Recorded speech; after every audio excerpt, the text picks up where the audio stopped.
सोचा है कि मर्यादा पुरुषोत्तम राम है, जिन्होंने राक्षसों का अंत किया था, जिन्होंने धर्म की स्थापना की।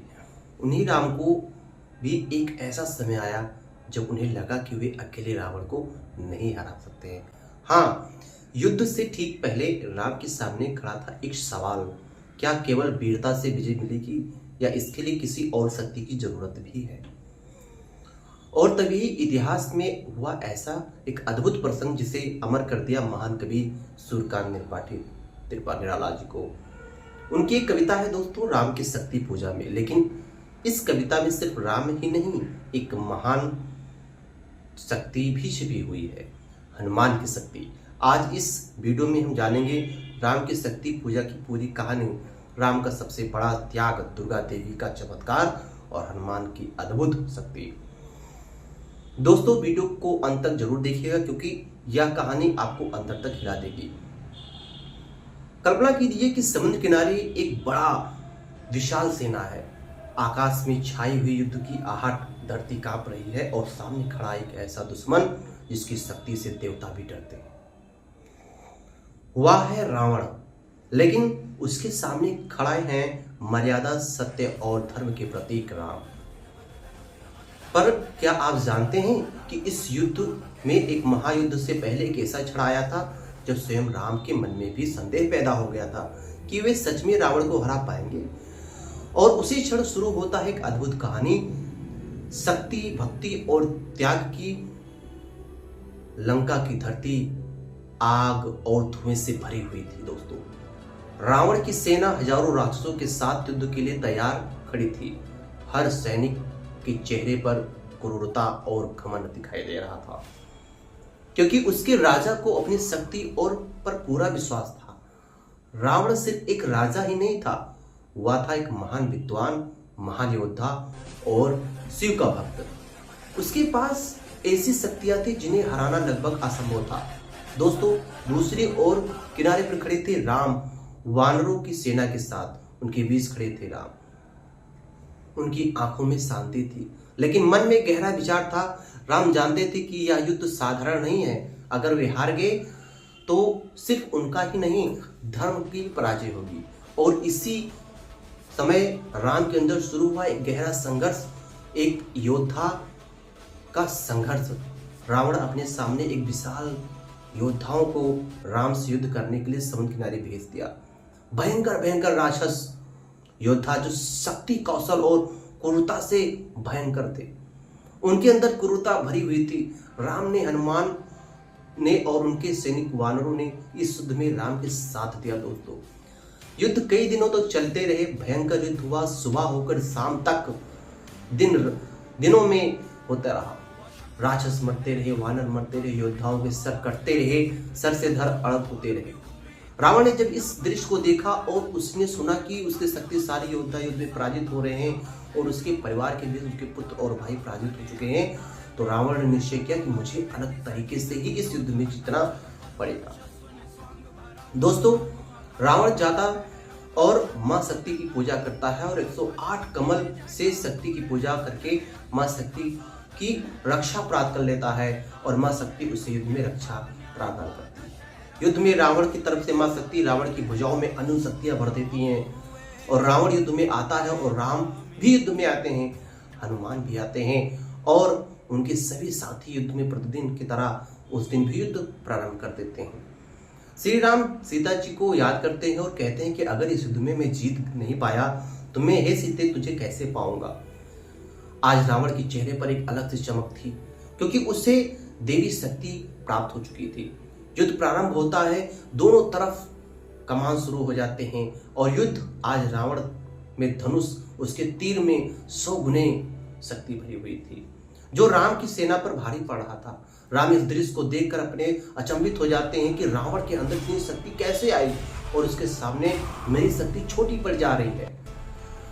मेरे तीर में शक्ति ही नहीं रह गई है, मेरे तीर में बल ही नहीं रह गया है। देखते देखते राम की सेना में हाहाकार मच जाता है और रावण इस शक्ति को देख करके सभी लोग चौकन्ने रह जाते हैं, परेशान हो जाते हैं। राम की सेना घबरा जाती है।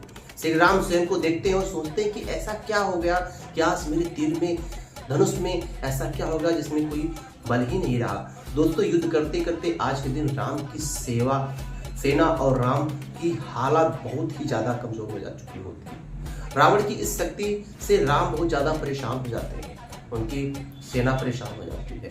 शंखनाद होता है, युद्ध समाप्त होता है और सभी अपने शिविर में लौटने लगते हैं रोज की तरह। आज हर योद्धा इस युद्ध से थक चुका था, परेशान हो चुका था। राम की खुद थक चुके थे, उनके वस्त्र शरीर से अलग हो रहे थे और उनकी आंखें लाल हो चुकी थी, उनकी जटाएं खुल चुकी थी और उनके चेहरे पर चमक खत्म हो चुके थे। राम एक चट्टान में बैठकर सीता जी के बारे में याद करते हैं और उसी समय इनके सेना के मुख लक्ष्मण हनुमान सभी लोग आ जाते हैं और हनुमान इसी समय आते हैं और प्रभु श्री राम के पैरों के पास बैठ जाते हैं और देखते हैं कि भगवान श्री राम के पैरों में मिट्टी लगी है, प्रभु हमारे थक चुके हैं। उनके पैर को साफ करने लगते हैं और राम जी सीता जी के बारे में सोचते हैं। सोच करके उनके बारे में याद करते हैं और काफी ज्यादा चिंतित होने लगते हैं। सोचते हैं कि अगर मैं इस युद्ध में हार गया तो सीता को कैसे पाऊंगा और मैंने उससे जो वादा किया उसे कैसे निभाऊंगा। ये सारी बातें सोचते सोचते राम जी की आंखों में आंसू आ जाते हैं और आंसू की एक बूंद जमीन की तरफ तेजी से गिरती है, जो कि हनुमान श्री राम के पैर के पास बैठ करके उनके पैरों को साफ करते रहते हैं। तभी वह बूंद हनुमान जी के हाथों पे जाके पड़ जाता है। जैसे ही ये बूंद हनुमान जी के हाथों पर पड़ता है वैसे ही हनुमान जी की आंख ऊपर की ओर देखते हैं कि श्री राम की आंखों में आंसू और उसी वक्त हनुमान जी बहुत ज्यादा क्रोधित हो जाते हैं। पल भर में हनुमान की क्रोध इतनी ज्यादा बढ़ जाती है दोस्तों कि पल भर में वो जमीन से एक छलांग में ही आसमान को चीरते हुए ऊपर जाते हैं, हवा को चीरते हुए ऊपर जाते हैं और जैसे ही ऐसा लगता है कि जैसे समुद्र की लहरें उठ रही हो, आसमान में बिजली करने लगते हैं और तूफान आने लगता है और हनुमान जी का क्रोध इतना ज्यादा बढ़ जाता है कि पृथ्वी भी कांपने लगती है दोस्तों। उनके सूरतों को देख करके वानर सेना और सुग्रीव, जामवंत, लक्ष्मण सब लोग हैरान हो जाते हैं, बड़े चिंतित हो जाते हैं। लेकिन हनुमान श्री राम के की कीमत को समझते हैं, आंसू की कीमत को समझते हैं। हवा में जाते ही उनकी विकराल रूप को धारण कर लेते हैं और वह सीधा शक्ति का आह्वान करते हैं कि तुम्हारी वजह से आज एक रावण जो एक राक्षस है, एक आदमी है और पापी है और वो हमारे प्रभु श्री राम, पुरुषोत्तम राम को इस युद्ध में पराजित करने का प्रयास कर रहा है और आप उसकी सहायता कर रहे हैं। ये सब देख करके आज मैं आपसे युद्ध करने का आह्वान करता हूँ। उसी समय चेतावनी देते हैं और शक्ति का आह्वान करते हैं। हनुमान की चेतावनी को सुनकर के ब्रह्मांड में घोर अंधकार छा जाता है। सभी लोग डरने लगते हैं, सभी देवी देवता डरने लगते हैं और हनुमान की इस तरह का रूप कभी किसी ने नहीं देखा होता दोस्तों। इसी समय शक्ति प्रकट होती है और कहती है कि हनुमान जी, जिस तरह से तुम राम के भक्त हो वैसे ही रावण भी मेरा भक्त है और रावण ने मुझे खुश किया, प्रसन्न किया है अपनी भक्ति से, इसलिए मैंने उसे उसकी शक्ति, उसकी भुजाओं में शक्ति दे रही हूँ और मैं सदैव राम के साथ ही हूँ। हनुमान जी की क्रोध शांत नहीं हो रहा था, लेकिन देवी की इन बातों को सुन करके शांति मिलती है और वह फिर अपने समान रूप को धारण करते हैं। प्रभु के पैरों के पास आकर के प्रभु से विनती करते हैं कि हे प्रभु, अगर आप शक्ति की पूजा करेंगे तो उनको खुश करेंगे और उनकी आराधना करेंगे तो ये है, यकीन मानिए कि देखिए शक्ति भी इस युद्ध में आपका साथ ही देंगी। और हनुमान से कहते हैं, राम उठते हैं और कहते हैं कि हनुमान मुझे 108 पुष्प चाहिए कमल के। राम ने हनुमान की ओर देखा और बिना कुछ कहे समझ गए। हनुमान मुस्कुराए और उन्होंने कहा, प्रभु आपके लिए मैं पूरी संसार को जलाऊंगा। और फिर शुरू हुआ हनुमान का अद्भुत अभियान दोस्तों। हनुमान जंगलों में गए, नदियों के पार गए, पहाड़ों के ऊपर गए और उन्होंने हर जगह खोज की। आखिरकार उन्होंने 108 कमल के फूल ढूंढ लिए, ऐसा लगा। अगले दिन राम ने पूजा शुरू की दोस्तों। पूरी सेना शांत होकर यह दृश्य देख रही थी। एक एक करके राम कमल के फूल देवी को अर्पित कर रहे थे। वातावरण शक्ति से भर गया दोस्तों। लेकिन अचानक एक समस्या यह आई, जब गिनती हुई तो पता चला कि एक कमल कम है। सबके चेहरे पर चिंता छा गई, लेकिन राम शांति से ही देख रहे थे दोस्तों। राम को याद आया कि उनकी माँ उन बचपन में उनको कमल नयन कहती थी, उनकी आंखें कमल जैसे सुंदर हैं। राम ने मुस्कुराकर कहा, जब एक कमल कम है तो मैं अपने नेत्र ही देवी शक्ति को अर्पित कर दूंगा। यह सुनकर पूरी सेना स्तब्ध रह गई, चिंतित हो गई और हनुमान की आंखों में आंसू आ गए। जैसे ही राम अपने नेत्र निकालने लगी, आकाश में तेज प्रकाश फैल गया और वहां प्रकट हुई देवी दुर्गा। देवी ने राम का हाथ पकड़ लिया। उन्होंने कहा, राम तुम्हारी शक्ति और त्याग अद्भुत है, तुम्हारी पूजा पूर्ण हो चुकी है, मैं तुम्हें विजय का आशीर्वाद देती हूँ। देवी के आशीर्वाद से राम के अंदर एक नई ऊर्जा जाग उठी। अब उनके मन में कोई संदेह नहीं था, वे पूरी तरह से तैयार हो चुके थे। जब युद्ध शुरू हुआ तब हनुमान का पराक्रम देख करके राक्षस की सेना कांप उठी और उन्होंने पर्वत उठा लिए और राक्षसों को परास्त कर दिया और पूरी सेना में नई ऊर्जा भर दी। हनुमान ने राक्षसों को उठा उठा के पटका, चीर दिया, फाड़ दिया और इतने लथेरी के मारे दोस्तों जिसकी कोई कल्पना नहीं की जा सकती है।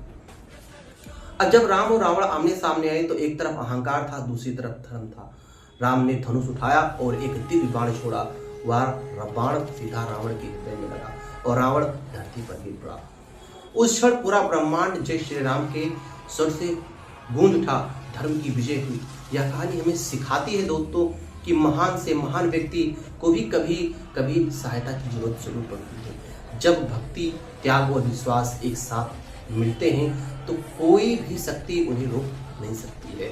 तो दोस्तों आज हमारे जीवन में भी कई रावण हैं, जैसे कि डर, असफलता, संघर्ष, लेकिन अगर हमारे अंदर राम जैसा विश्वास, हनुमान जैसी भक्ति और रावण का अंत निश्चित है। दोस्तों यह थी राम की शक्ति पूजा की एक अद्भुत कहानी, जहां राम ने सिखाया कि त्याग क्या होता है और हनुमान ने सिखाया भक्ति की असली शक्ति क्या होती है।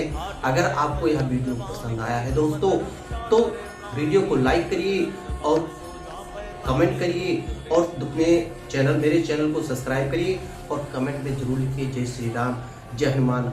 अगर आप भगवान श्री राम के और हनुमान के भक्त हैं दोस्तों तो सब्सक्राइब, लाइक और शेयर करना ना भूलें और कमेंट में लिखकर दिखाएं जय श्री राम।